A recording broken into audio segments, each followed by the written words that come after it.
بسم اللہ الرحمن الرحیم۔ 5 لوگوں کو مرتے وقت تھوڑی سی بھی تکلیف نہیں ہوگی۔ وہ 5 لوگ کون سے ہیں؟ جانیے یہ اہم ویڈیو مکمل دیکھ کر۔ ندا کے وقت مسلمان کو جو تکلیف ہوتی ہے اس پر اللہ رب العزت کی جانب سے نیکیاں عطا کی جاتی ہیں، جیسا کہ سنن ابن ماجہ میں روایت ہے۔ حضرت عائشہ رضی اللہ تعالیٰ عنہ سے مروی ہے کہ رسول اللہ صلی اللہ علیہ وسلم ان کے پاس تشریف لائے، اس حال میں کہ ان کے پاس ان کا کوئی قریبی رشتہ دار موت کی سختی میں مبتلا تھا۔ رسول اکرم صلی اللہ علیہ وسلم نے مشاہدہ فرما کر حضرت عائشہ رضی اللہ تعالیٰ عنہ سے فرمایا، اپنے رشتہ دار پر غمگین نہ ہو، اس لیے کہ یہ اس کی نیکیاں ہیں۔ عائشہ رضی اللہ تعالیٰ عنہ سے ہی اس مضمون کی روایت ہے کہ جب سے رسول اللہ صلی اللہ علیہ وسلم کی وفات کی تکالیف میں نے دیکھی، اب میں کسی مسلمان میت کی حالت نزا کی تکلیف کو اس کے حق میں برا نہیں سمجھتی۔ پس مذکورہ حدیث سے معلوم ہوتا ہے کہ نزا کے وقت ہونے والے سختی مرنے والے کی بدعمالیوں کا ہرگز نتیجہ نہیں ہوتی۔ مسلمان کے حق میں اس پر اجر و ثواب اور گناہوں کی معافی کی ہی امید رکھنی چاہیے۔ ناظرین، 5 لوگوں ایسے ہیں جن کو مرتے وقت تکلیف نہیں ہوگی۔ حضرت سیدنا عثمان غنی رضی اللہ تعالیٰ عنہ نے فرمایا تھا، دنیا میں 5 لوگ ایسے ہیں جن کو مرتے وقت تکلیف نہیں ہوگی، ان کی روح آسانی سے نکلے گی۔ حالت نزا میں انسان کی آدھی روح اندر ہوتی ہے اور آدھی روح باہر ہوتی ہے، اور بندہ تکلیف میں بھی ہوتا ہے۔ اس وقت انسان کو پیاس اتنی لگتی ہے کہ انسان یہ چاہتا ہے کہ سمندر کا پانی پی جائے، اور اگر بالفرض 7 سمندروں کا پانی وہ پی بھی جائے پھر بھی اس کی پیاس کبھی ختم نہیں ہوگی۔ استغفر اللہ۔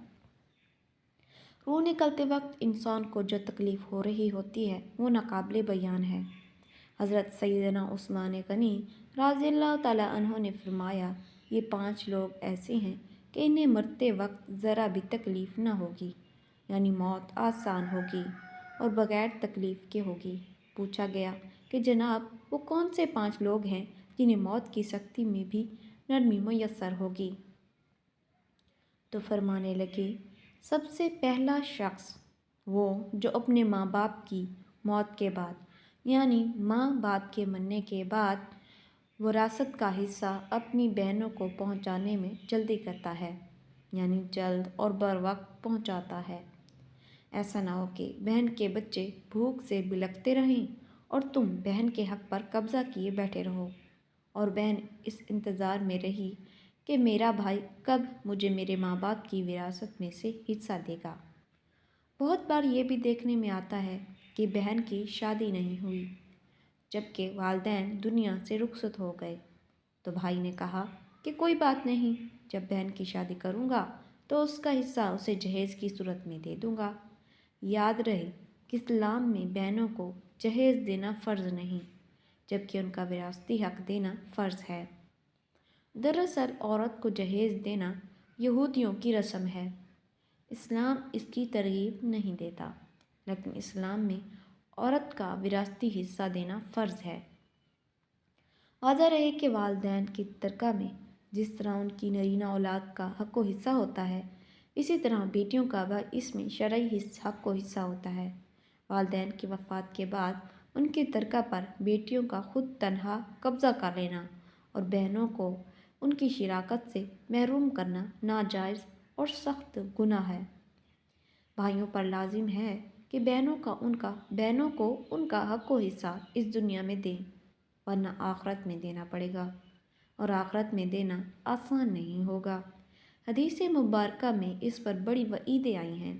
حضرت سعید بن رضی اللہ تعالیٰ عنہ فرماتے ہیں، رسول اللہ صلی اللہ علیہ وسلم نے فرمایا، جو شخص کسی کی بالشت بھر زمین بھی از راہ ظلم لے گا، قیامت کے دن 7 زمینوں میں سے اتنی ہی زمین اس کے گلے میں توق کے طور پر ڈالی جائے گی۔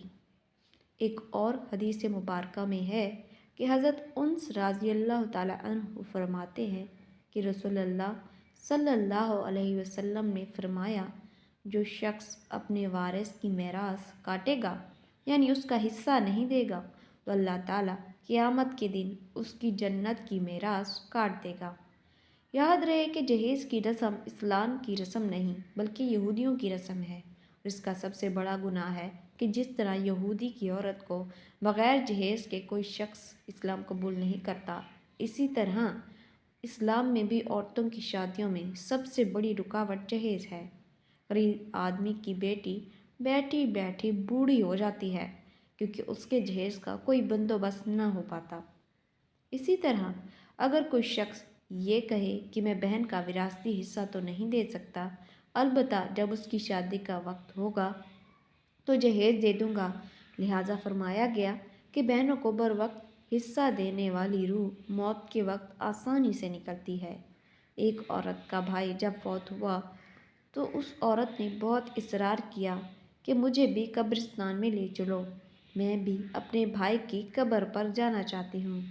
خیر اس کے اس اصرار کو قبول کیا گیا اور اسے قبرستان میں اس جگہ لے جایا گیا جہاں اس کے بھائی کی تدفین ہونے والی تھی۔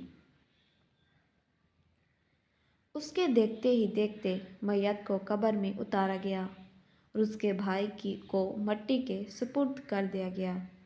جب دعا کی باری آئی تو تمام عزیز و اقارب جس کے سامنے اس روتی ہوئی بہن نے آسمان کی جانب اپنے ہاتھ اٹھائے اور آسمان کی جانب دیکھا، اس کا دل رو رہا ہے، آنکھیں چھم چھم برس رہی ہیں۔ اس نے ایک ایسی دعا کی، لوگوں کے مردہ ضمیر کو جگا دیا۔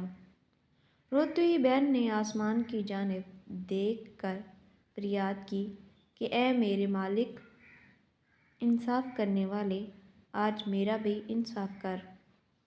رو رو کر کہنے لگی، میرے مالک تو میرے اس ظالم بھائی کو اپنی رحمت سے دور رکھنا، ایسے دور رکھنا جیسے اس نے میرے والدین کی وراثت سے مجھے دور رکھا ہے۔ میرے بچے بھوک سے بلکتے رہے لیکن اس ظالم کو میرے بچوں پر ذرا بھی ترس نہ آیا۔ میرے بچوں نے بڑی غربت کی زندگی گزاری ہے، جبکہ میرے اس ظالم بھائی کو کبھی بھی حیا نہ آئی، کبھی بھی رحم نہ آیا کہ میں اپنی بہنوں کی وراثت کا جو ان کا حق ہے اسے ادا کروں۔ اے میرے مالک تو آج انصاف کر دے اور جس طرح سے اس نے میری وراثت کے حق سے مجھے دور رکھا ہے اسی طرح تو بھی اپنی رحمت سے اسے دور کر دے۔ تو ناظرین، صرف ایک لمحے کے لیے دل پر ہاتھ رکھ کر یہ سوچو کہ جب تم اپنی بہنوں کو ان کی وراثت کا حق ادا نہیں کرو گے تو کیا تمہاری بہنیں تمہاری مغفرت کی دعا کریں گی یا جہنم کی؟ بہن کے لیے ظالم بن کر مرو گے یا مظلوم بن کے؟ ناظرین، بہن کا حق کھانا ایسے ہے جیسے خنزیر کا گوشت کھانا۔ دوسرا وہ شخص جس کی روح مرتے وقت بڑی ہی آسانی سے نکلے گی۔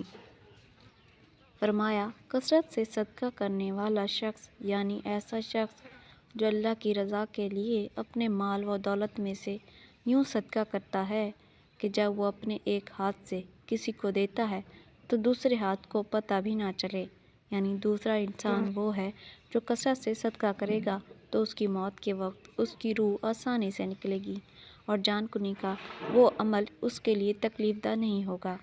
نمبر 3، ایسا انسان جو اپنی فیملی سے اچھا سلوک کرنے والا ہے، یعنی اپنے ماں باپ، بیوی بچوں اور بہن بھائیوں سے نرم دلی کا رویہ رکھنے والا ہے، اپنے بیوی بچوں سے پیار کرنے والا ہے، حلال کا لقمہ کما کر اپنے بیوی بچوں کی کفالت کرنے والا ہے۔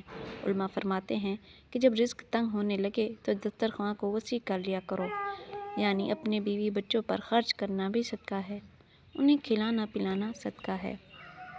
لہٰذا ایسا شخص جو اپنی فیملی پر خرچ کرتا ہو اور ان سے حسن سلوک کرتا ہو تو جب وہ دنیا سے رخصت ہوگا تو اس کی روح نکلنے میں آسانی ہوگی اور اسے کوئی تکلیف نہ ہوگی۔ ناظرین، اسی طرح حضرت عثمان غنی رضی اللہ تعالیٰ عنہ نے فرمایا، جو شخص یہ سوچ کر نماز ادا کرتا ہے کہ جو نماز وہ ادا کر رہا ہے وہ میرے نبی صلی اللہ علیہ وآلہ وسلم کی آنکھوں کی ٹھنڈک ہے۔ نماز دین کا ستون ہے۔ نماز مومن کی معراج ہے۔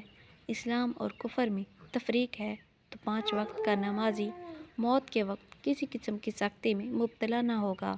پھر فرمایا 5واں وہ شخص ہے جو قرآن کی تلاوت کرتا ہو، یعنی خود قرآن پڑھتا ہو اور دوسروں کو بھی قرآن سکھاتا ہو۔ پھر فرمایا راتوں کی تنہائیوں میں اٹھ کر قرآن پڑھا کرو اور قرآن پڑھتے وقت رویا کرو۔ فرمایا کہ اگر رونا نہ بھی آئے تو رونے کی کوشش کر لیا کرو۔ اللہ تعالیٰ سے دعا ہے کہ ہم سب مسلمانوں کی موت کی سختیوں کو دور فرما کر ہمارا خاتمہ ایمان پر نصیب فرمائے، آمین۔ ناظرین، کومنٹ باکس میں اللہ تعالیٰ کے 99 ناموں میں سے ایک نام ضرور ٹائپ کریں۔ شکریہ۔ چینل کو سبسکرائب کریں، لائک کریں، شیئر کریں۔